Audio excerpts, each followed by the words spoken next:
kapte selung liap luo sianin hambang ngong huai dia dogam palundi ai bang ngaklave tung sian mangin lum bangong sung eno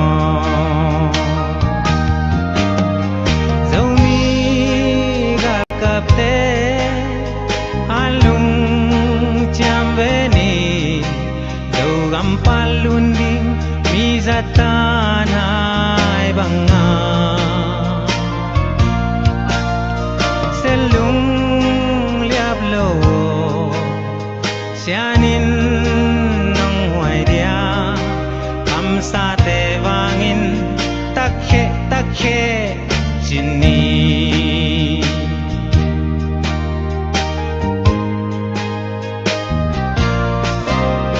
tulle zolai zam chile toy teo aksa yen theina lung kham nai toak zong in selung liap kaini siano sa dogam tuangong tung padi hai bang a khang nge zomi gal kapte alung chambeni dogam palundi mizatan hai banga selung liap lo sianin nang huai dia kam sate wangin takhe chini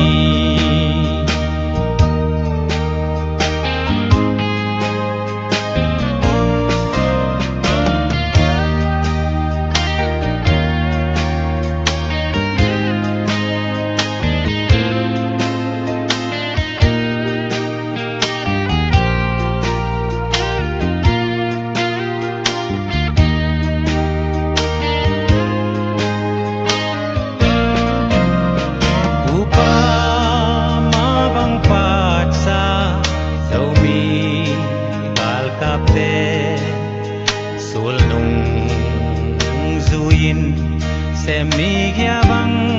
zon veni izo gam nun noa lai tua len nagam nun bang in noa me sianin hong ke me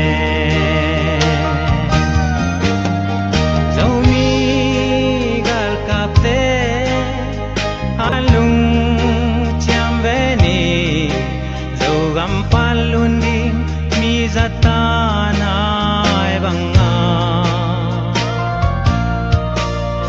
selung liap lo sianin nong huai dia ham sate wangin takhe chini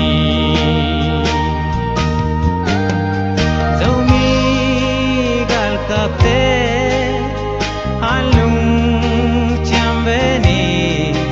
dogam palunding mizatan hai banga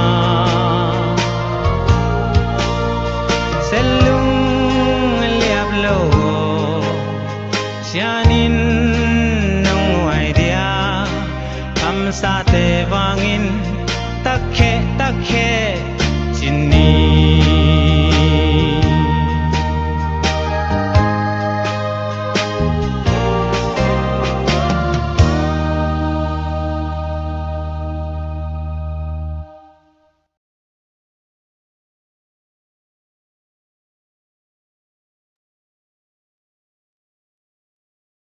Halo, halo. Takke zomi. Hidap te kiamu. tuni ni pini biak biak na nuam takina izang thei te khiam o ZPCC Fundraising Committee tanu te tung panina hopi na hong tang ko bungai leitung kiu lia om zomi nu le pau le na wa kwa ma pe idam te khiam o salom china ong no siat ma sau ngai tuni to palam hon sak na to ZPCC Fundraising Committee min to ifan zon na online chelpi ni tak som ni le thum na ki pan thei ki dina to pan hun phang piai manina tuni chiang dong ong karsuan pi a masuan te warzo na to ong makai ito pa tunga masana lungdam na ko masahangai toma bangina leitung kiulia om no le pa ulen awakwa ma pe i nong thapiang naw le nong pan pi na hanguna i online media i online fan zon na izo gam chlp izo gam crusade tuni chiang dong lo ching tak le pi ching takina i karsuan zo na pen no te thapiang na le no te ma pan pi na hangai manin thang pia nu le pa ulen awakwa ma pe tunga lungdam ma ung chi committee tangina lungdam na ong ko be nuaming toy manina tunina igami lei izo gam din monia chiang ina muan na bit na le dai na om thei nai ma lo wa hi manin tunin i online accept na i online fan zon na zong i khol nop igi mi tol ta zong ina masuan sep di body tampi tak o mai manina ki tol nga thailo ki khol thailo za khop di na igami lei a haksat na tungin gal ta in chimo dong tuakin lung khamang banga om igam ilei tanga teng inui pa iunaw sanggam te lainat pi na to tunina imasuan ite zong amau te ma bangina ipan pi theina di lampi zong ina han chiamina online fan zon na pen tunita kina anita som ni le thum vei chiang tong han chiamina ong ki kal suan hi a tunina igami le in man ipuan op izun nop manin tunina online fan ong ki zong den a hi manina mi pi te na nong na tersiam na diun zong amasai na thum na ong pulang nuam masaung tua hina tulai takina dia kina committee member khem pelte tunga zong na pi takina lungdam ilaya thang piang pan pi sepi lom le gwal media team te tale committee member khem pelte tunga itale dia dia kina mi pi lampana thang pia ong na share sak follow ong na bor sak i Facebook ka star ong pia chi bangina gofan mi ai zongina izel te sumle pai to ong pang nu le pa kwa ma pe tunga zong nakpi takina lungdam na kichiam te hi chi masai na to khat pulang nuam hangai i thei sama bangina ZPCC Fundraising Committee ina i fan zon na pen tunina som ni le thum veina hita a tua sunga pasien happy na to sumjong tampi takinga ai ta zong ina inga sa sumle pai te zong ik zo gam sunga adia kina zo gam gal kap te ma ki pan pi ina amau te kitang sap na bangina huna pan pi na ki khak den na hi manin inga masak sak phial abei pa za khopina a igam sunga ki pan pi ina kidin pi a hi lam zong mi pi te na i thei di na pi takina tu pi di hi toy manina ikitang sap van le na tampi tak om lai hi igali sate igam sunga tual bialina awut banguna mun le mor satin osa ina mi pite gen thei sakina mi pite zo mi te nei sa ivok no yang no akipan ina anei te i dei na le phalna om lo pi ma in ivok yak te na leng hoi takina ki kem zo non lo in moni lo gam teng ki sublo ki tan lo khinta ahi manina tunina igami le inga isu chiang ina i fan zon na pen akitol nga thailo han chiamina ikal suan lo phamo ahi na thu zong kwa ma pewina nong thei pidiu na hilai mun panina ong tang ko be hi ong to ma bangina zogam sunga akitang sam tulai takina gal tai te ne le don dia ki pana hi zongin bek tham novina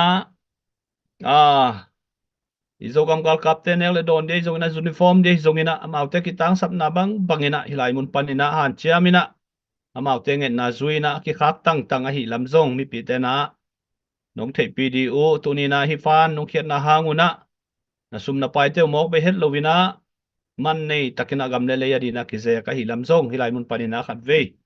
mun tang ko pha ung tua hi na tu lai tak zo gam sunga thu piang i thei sam ma bangina igali sate minam dang te na igami lei ong ibla ong dei go zo tho thu to ong sut nuam ina imuni mual te a ung na ana ong nei in amau i bailo amau i system to zo gam sunga ong kal suan pi nuam o hi a toy manin tulai takin zong amuna mual te ke pe nuamin mun le mual sat be nuamina chi bang dan ina izo kam sunga a khosalayu a hi manin tunina zo mi te ki pum khata gam le adina mai pan khop lowina ki khol thailo masuan ki top thailo din mona kyo mai manina tunina ima panna te zom to lai di hi hang toy manina online ya sumpiang na di zel te hi zongina go fan mi te zongin hoi takina nana et sakun la yakian na to maung pangun chi atve atakina ki zon pha hangai zo mi te ki na ki pum khat na le ki thu to na to pa na mi mal khat chiat thu pa ong pia hen la mai lama alle khat in na to ki enina mo na te ki mai sakin igami le yadina ding khom pang khom luang khom ne khom sat khom zong khom ina tui bangina iluan khop thei di pen na pi takina thupi a hi manina tua din song ki han thon pa hi hang tunina hun zong sawe pi ong ki jang lo dei manina ilaya jin mang dina imuan isuan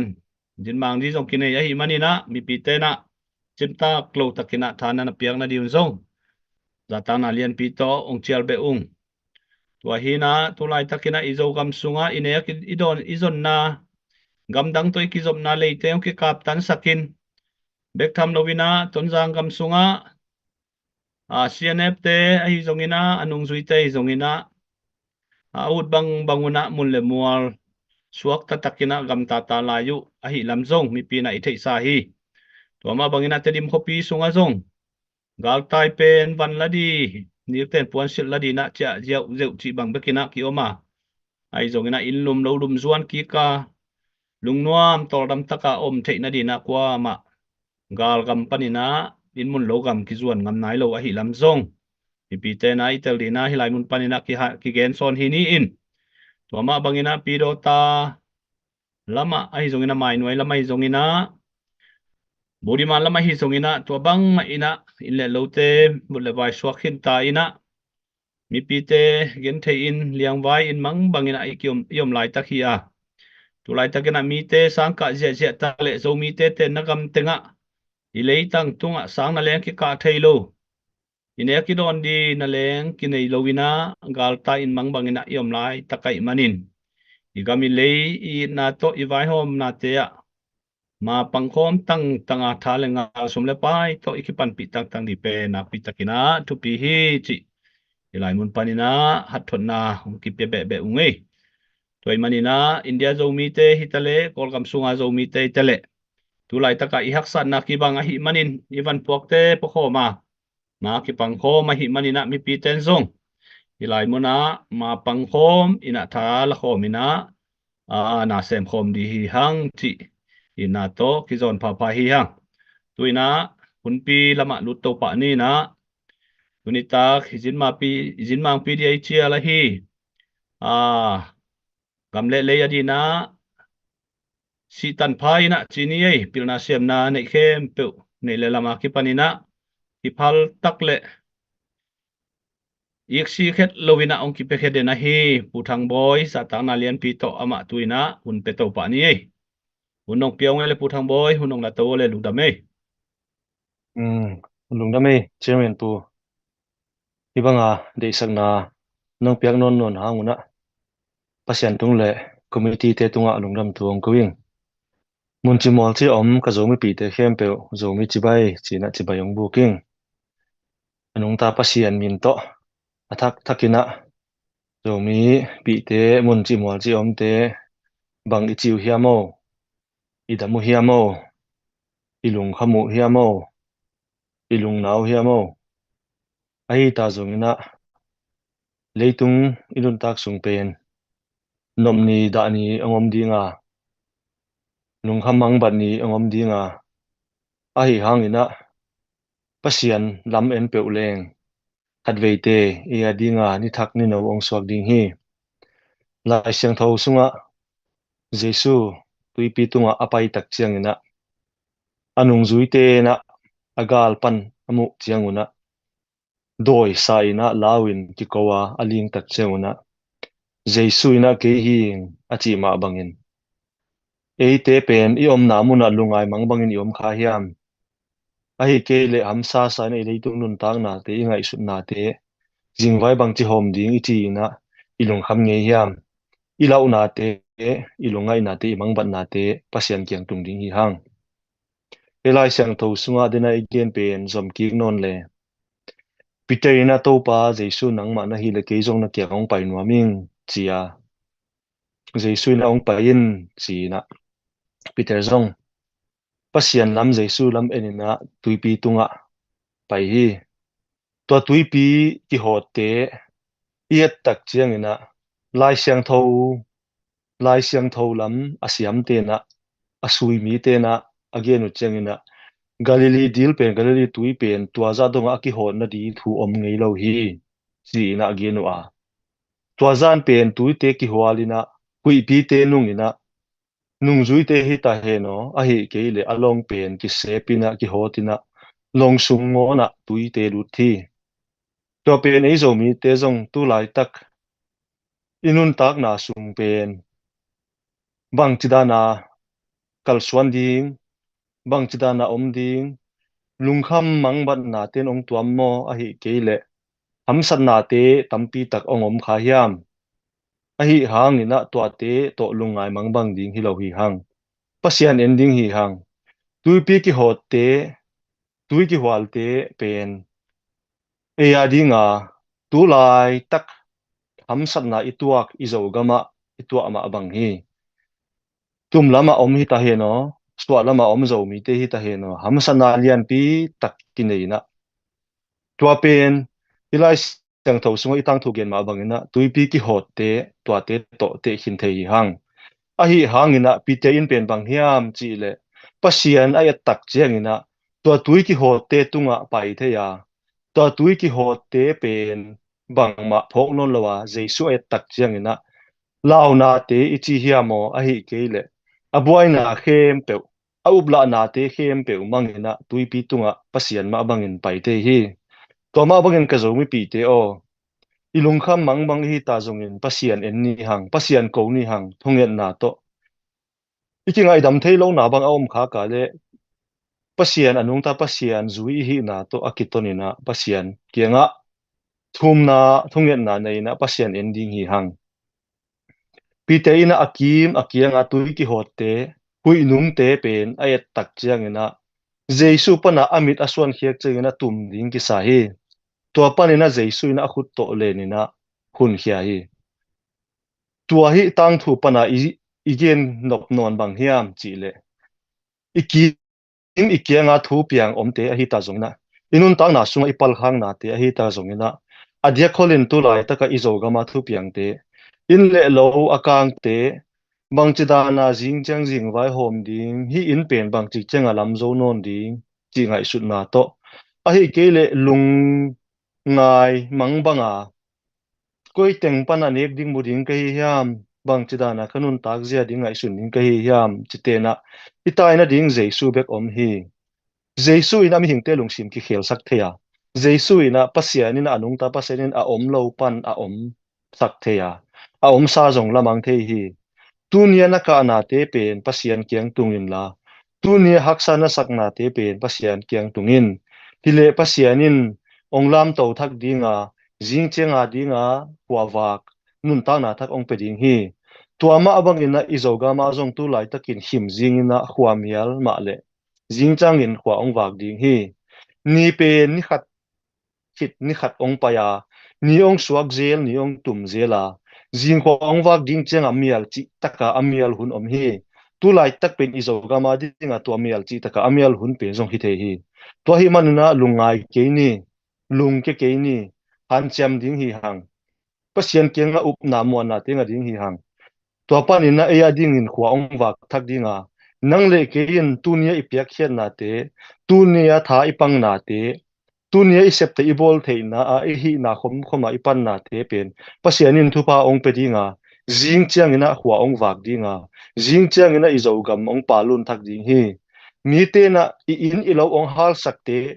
isian da ding zonga lampi a kalsuana inun tang na liang ong lak sakte khel taka ong bol te iluang asisa te hang huai taka ong bol sakte na o lamdang si e zomi te hi za ta pasienin I thi mo zomi te pen pasian nam tel tak tak hiwe zomi te pen pasian akinga hingia te ve bo eite na zomi te hi da na ibol na pen aman lo hi che ong the hun om ding hi to akizuina eiten zong pasian pan pi the pasian pan pi tak pasian pan pi tham ina I om na hiam pasian ina hi te pen zomi te I thwai ma hi pan pi tak ma hi agwal zo ding ma hi thupa nga ding mau hi ong chi the na di na e zo mi te zong ki en thak ni chi na tu za ni na tu zing na tu su ni na athakin ong che no min ka zo mi pi te tingai dam ni hang ikitwa lo na te kitwa na ding na lampia ma swan ina kal swan khom ding hi hang bang chile ong lem ding hi yam bang chile kitau pai non ding hiam chi pen pasien khuta kinga hi imo lo na te tu ni chiang chianga ahun paisa a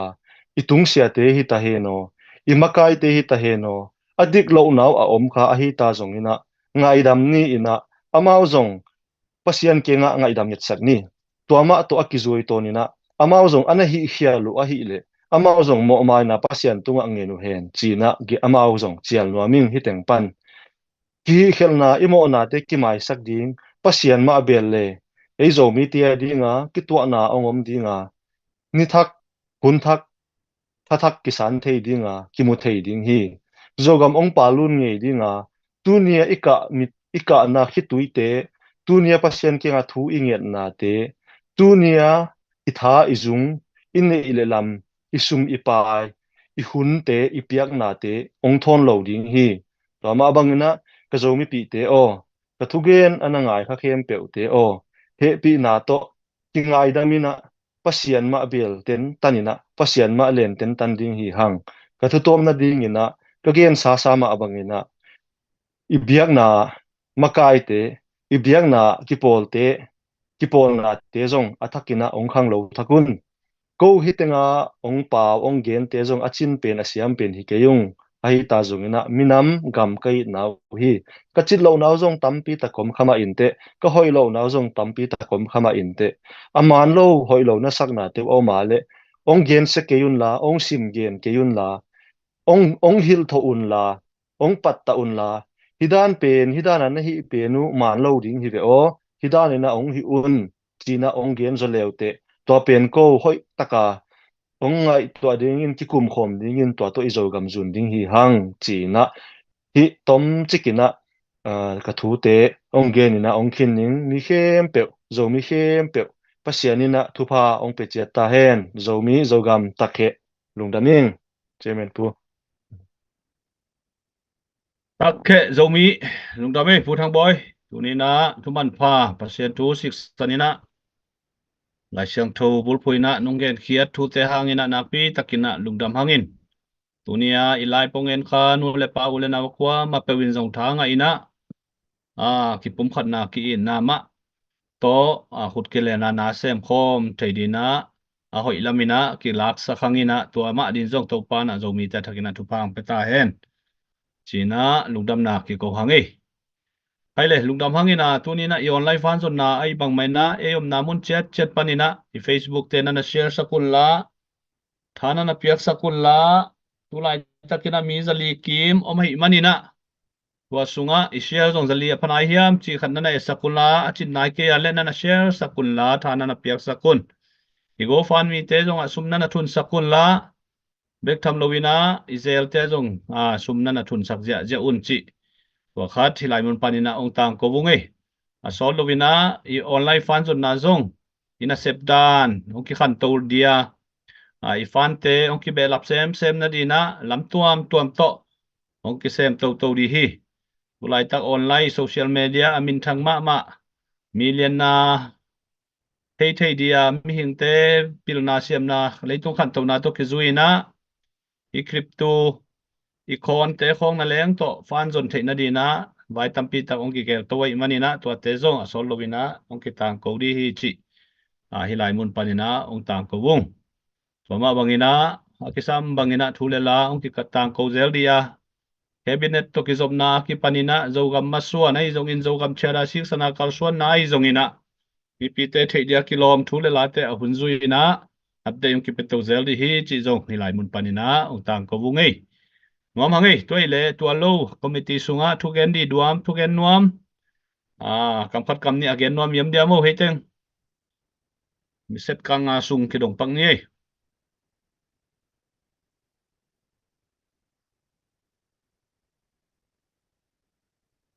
yam tuat ke ale lungdam hangina tu ni zong sani ni pi ni ai bang mai na na sep vai to jing chiang jing lo li to chi bangina mi tap pi tak zong lung nuam lo kha thei ding hi manina hunte zong sau sak non ke ni na akitang sam amale nisim mai na ong ki han chiam to win chin ai zong ina vai to pi emergency meeting chi hongom tak chiang ina zong khat ve ong ki op khat thei di hi chi mi bi lam panin zong non atel siam diu na ilai mun panin ong tang ko wong tua bek tham lo wina women power te zong hun zui na amao zong han chiamina lai pong bor to zel di fan zon na zong nei to zel doi manin tua zong hi pi te na thai piak zel di zong hilai mun panina ong tang ko wungi hai le nuam hangina tu ni hun le vai khem pe hi chiang a hial bor hi ni na thu le la om bang ina zogam thu ai zong ina hun zui na thu za ina ki tang ko zel di ina hilai mun panina ong hom son zel nungina tu ni hun le vai khem pe hi chiang a hial bor hi ni na tuina pu thang boina thungen na zogam le zomia di le zogam gal kap te di na thungen nang nei sakhen la tua to tu ni ta ki hun te a hial bor hi ni le dungdam ei